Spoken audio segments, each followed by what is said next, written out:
Bonsoir à tous, il est 19h, voici les titres d'autres journaux. En sa qualité d'envoyé spécial du président de la République Abdelmajid Tebboune, le ministre de la Communication Mohamed Bouslimani a remis une lettre d'invitation au président du Conseil de direction présidentielle de la République du Yémen pour l'inviter à participer au prochain sommet arabe.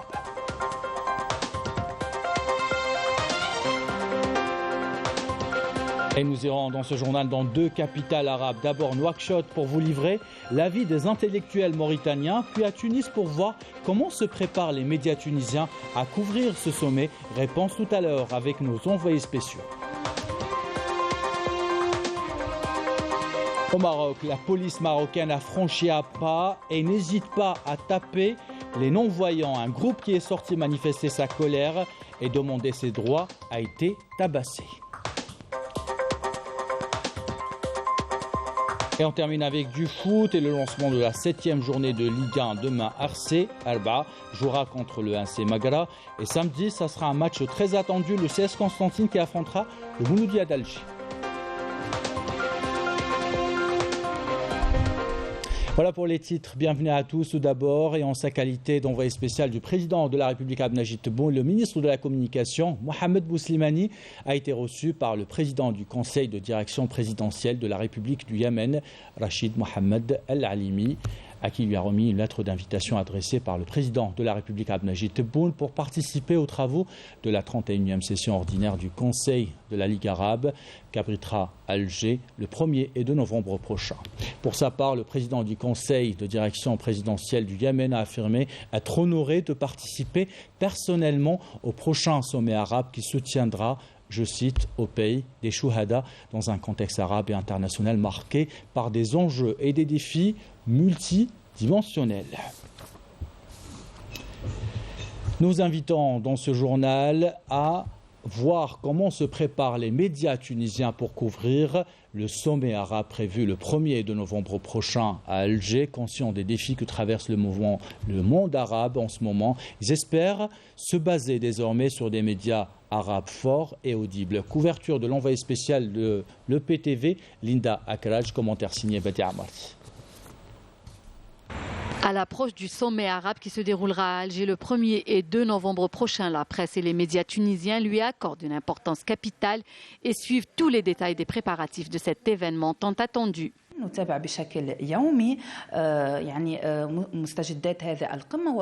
Nous suivons quotidiennement les préparatifs du sommet arabe pour préparer des articles et mettre en avant les efforts consentis par l'Algérie.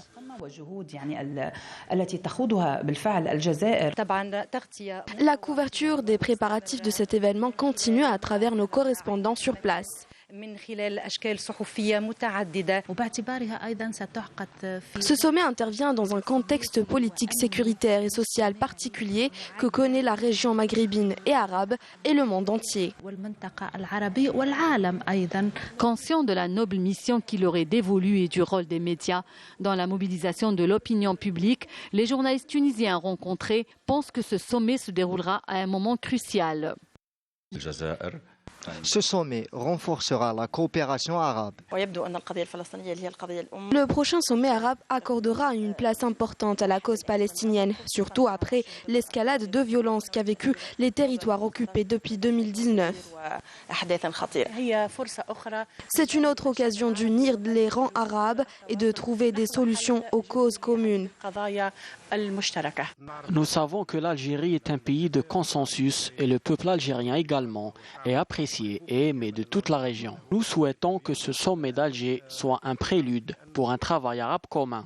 Le retour en force de la diplomatie algérienne et son rôle historique dans le règlement des crises continentales, arabes et même internationales, et conscient des positions d'Alger qui soutient une vision arabe commune, la presse tunisienne plaide pour un sommet d'Alger couronné de succès. Et à Nouakchott, les intellectuels mauritaniens rencontrés par notre envoyé spécial rappellent la grande histoire de notre pays. Ils rappellent aussi les principes fermes et inchangés de l'Algérie qui a toujours défendu les peuples opprimés et qui a toujours défendu les causes justes. Les détails avec Raouf Hamouch. Les Mauritaniens placent de grands espoirs dans le sommet arabe d'Alger, qui permettra aux dirigeants arabes de se concerter afin d'établir une feuille de route commune pour renforcer l'unité de leur peuple. Ce rendez-vous est d'une grande importance pour tous les Mauritaniens, littéraires, politiques, en règle générale pour tous citoyens arabes. Tous attendent avec impatience le sommet d'Alger, qui, je l'espère, sera bénéfique pour tous les pays arabes. Le peuple algérien a toujours partagé avec le peuple mauritanien, historiquement et culturellement, de nombreux principes et valeurs. La culture n'a pas de frontières, elle a ce pouvoir d'unifier les peuples. C'est grâce à la culture que le colonialisme a été combattu. Aujourd'hui, plus que jamais, la culture arabe est un facteur incontournable et majeur pour l'unification des rangs arabes.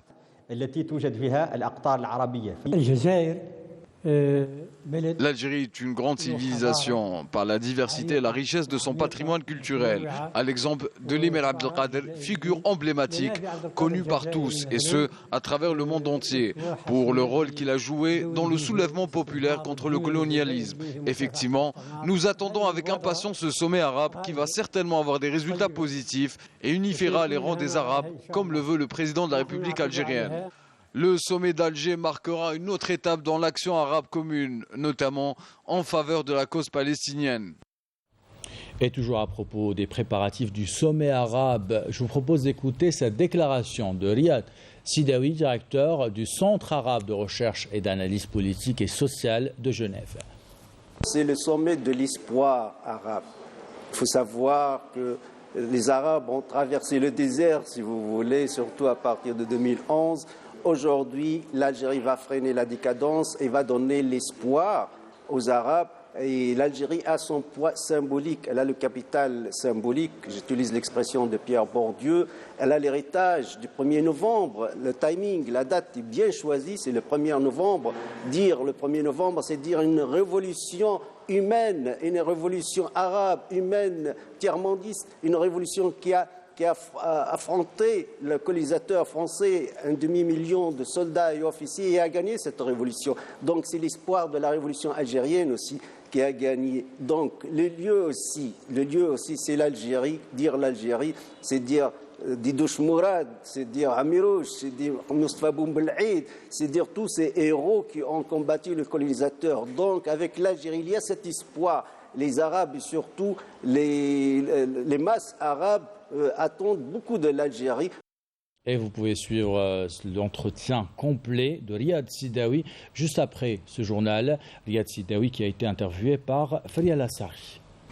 Dans l'activité parlementaire, le président du Conseil de la Nation, Salah Goudjil, a présidé aujourd'hui une réunion du bureau élargi aux présidents des groupes parlementaires. Au menu de cette réunion, la programmation des prochaines séances du Conseil de la Nation pour aborder la politique générale du gouvernement. À cette occasion, Salah Goudjil a mis en avant les dernières décisions de la réunion gouvernement Wali et les dernières décisions du Conseil des ministres qui reflètent l'importance accordée par le président de la République à répondre aux préoccupations des citoyens.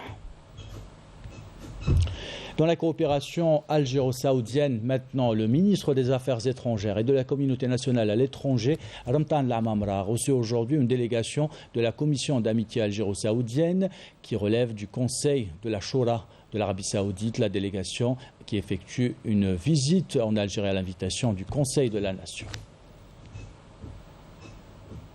Et le ministre des Affaires religieuses et des Waqf, Youssef Belmahdi, a reçu aujourd'hui cette délégation du Conseil de la Choura d'Arabie Saoudite. Les deux parties ont abordé le développement et la coopération entre les deux pays. Je vous propose d'écouter ces déclarations.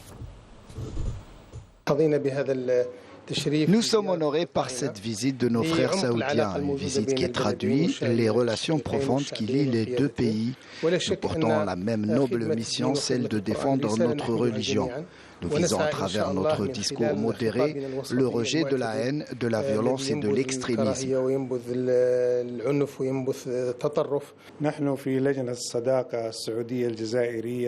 La coopération entre les deux ministères est très importante. Nous visons le renforcement de cette relation entre les deux pays frères, notamment entre le Conseil de la Choura saoudien et les deux chambres du Parlement algérien, en plus du développement et de l'appui de ce lien dans les différents domaines religieux, culturels, sociaux et même économiques.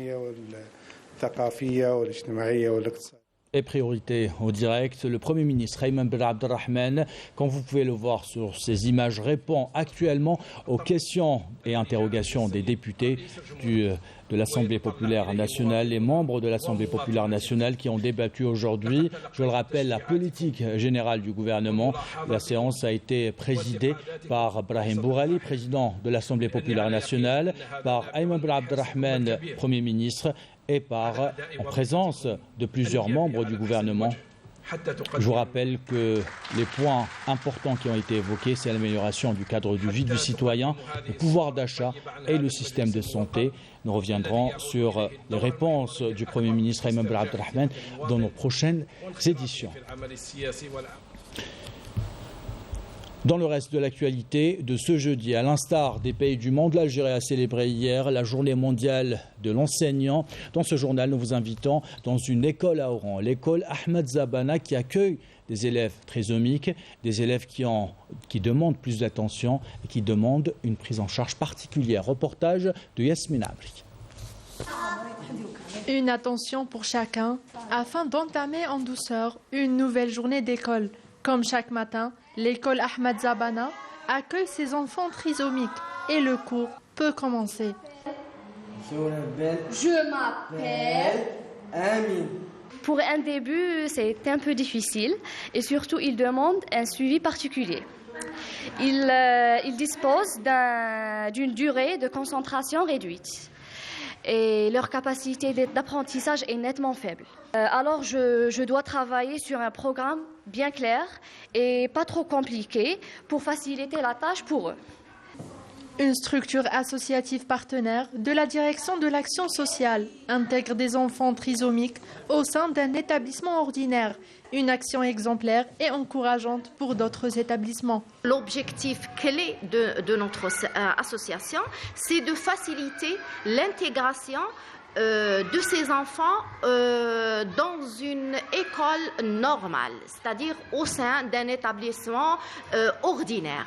Pour ces élèves, l'essentiel de la journée se passera dans la classe d'orthophonie. Chacun ici dispose d'un espace de travail individuel ou en groupe afin d'améliorer leur concentration, un suivi particulier et adapté à leurs compétences. Les séances d'orthophonie au sein de l'association, il y a 2 séances par semaine. La première des choses, la confiance. Après, on passe à les activités. Donc, on passe à l'articulation, après le vocabulaire, après le récit. Depuis la création de l'association, cette méthode d'apprentissage a déjà permis à ces enfants de faire un grand pas dans le monde social, mais aussi dans l'acquisition des compétences. Et nous restons à Oran où tous les vols ont été transférés vers la nouvelle aérogare de l'aéroport international Ahmed Ben Bella, un terminal plus grand, plus moderne qui permet de gérer un flux de 3,5 millions de voyageurs par an. C'est un reportage de nos envoyés spéciaux sur place, commentaire signé Marine Damissia. Tous les vols internationaux de et vers Oran ont été transférés vers la nouvelle aérogare de l'aéroport international Ahmed Ben Bella en vue d'offrir un service de qualité aux voyageurs. Ce terminal, qui s'étend sur une superficie de 14 500 mètres carrés, peut accueillir jusqu'à 3,5 millions de voyageurs par an. Je suis très heureux. La nouvelle aérogare est bien réalisée. Mon pays m'a beaucoup manqué. Nous avons été bien accueillis, tout s'est très bien passé. Réalisée selon les normes internationales, cette aérogare répond également à l'évolution technologique en matière de gestion des grands aéroports. Tous les vols internationaux d'Air Algérie ont été transférés vers la nouvelle aérogare. Les services de l'aéroport de la wilaya d'Oran œuvrent à fournir tous les moyens, et cela en coordination avec la police des frontières et la douane. La capacité d'accueil de l'aérogare est estimée à 3,5 millions de passagers, avec la possibilité d'extension pour atteindre 6 millions de voyageurs par an. Ce terminal comprend également une zone de fret couvrant une superficie de 4000 mètres carrés et un parking pour avions dont la capacité d'accueil a été augmentée de 15 à 25 avions. Dans le cadre de la lutte antiterroriste et grâce à l'exploitation de renseignements, les services de sécurité relevant du ministère de la Défense nationale ont capturé hier à Bojbaj-e-Mortar 3 terroristes qui activent dans la région du Sahel. Il s'agit du dénommé l'Arbi Ladmi Mohamed, dit Talha, l'Ansari Abdallah, dit Oussama et l'admi Ali dit Souhaib. Lors de cette même opération, un élément de soutien au groupe terroriste, en l'occurrence le dénommé Weld Bekay Sid Ahmed dit Zaza, a également été arrêté alors que 2 véhicules utilitaires ont été saisis. Cette opération confirme une fois de plus la détermination et la vigilance de l'armée nationale populaire à traquer les criminels où qu'ils soient à travers tout le territoire national et à couper la voie devant toute forme de soutien et d'apologie au terrorisme. Fin de ce communiqué du ministère de la Défense nationale. Dans l'actualité internationale, les forces de l'ordre marocaine s'en prennent, même en envoyant des scènes qui ont choqué l'opinion publique marocaine, qui montrent la police marocaine tabasser des non-voyants sortis dans la rue demander leurs droits et leur intégration socio-professionnelle. Les détails avec Marim Damis.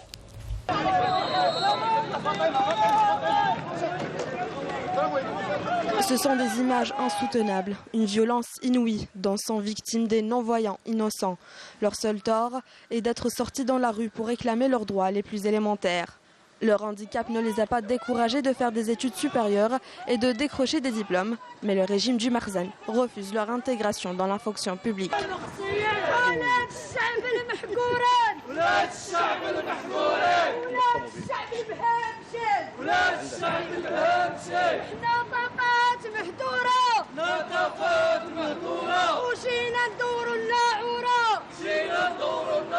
الوقفة الاحتجاجية